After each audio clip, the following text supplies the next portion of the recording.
A Spartan spear, driven with all the force of a trained killer, was buried deep into the chest of a monster. But the creature wearing his cousin's armor didn't die. Instead, it was dragging itself up the wooden shaft, pulling the blade deeper into its own rotting chest just to reach Callias's face. How does a man fight an enemy that cannot bleed? Welcome to the terrifying conclusion of the Shadow of Tygetos. The stench of decayed earth and old blood was suffocating. As the warped, elongated entity pulled itself closer, the cold bronze of its stretched helmet nearly brushed Callias's cheek. For the first time in his life, the unbreakable Spartan discipline shattered. Instinct took over.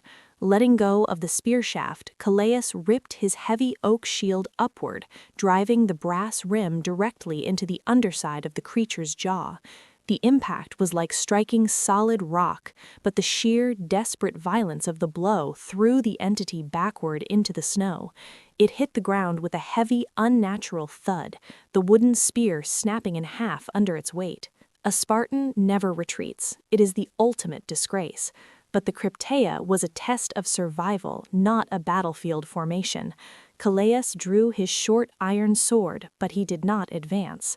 The creature was already twitching, its broken limbs snapping back into place with a sickening chorus of popping joints.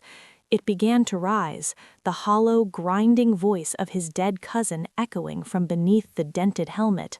"Stay with me, Callias. The night is so cold." Callias turned his back to the nightmare and ran. He sprinted through the blinding fog, tearing through the jagged briars and frozen tines, driven by a primal terror that burned hotter than his burning lungs. Behind him, he didn't hear footsteps. He only heard that rhythmic, mocking whistle following him down the mountain, riding on the screaming wind.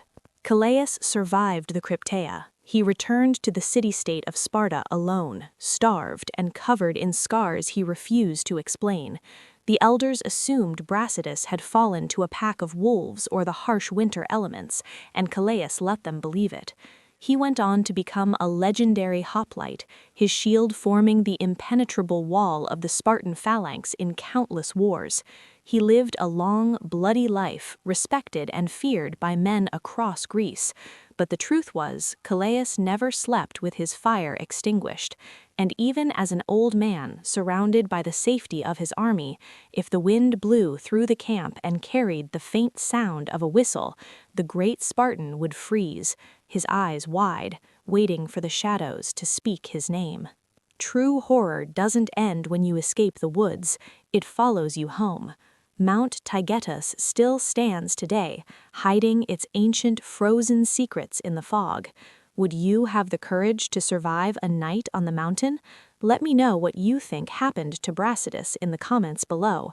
And if you loved this terrifying journey into ancient history, make sure to hit that like button, subscribe, and ring the bell for more dark legends.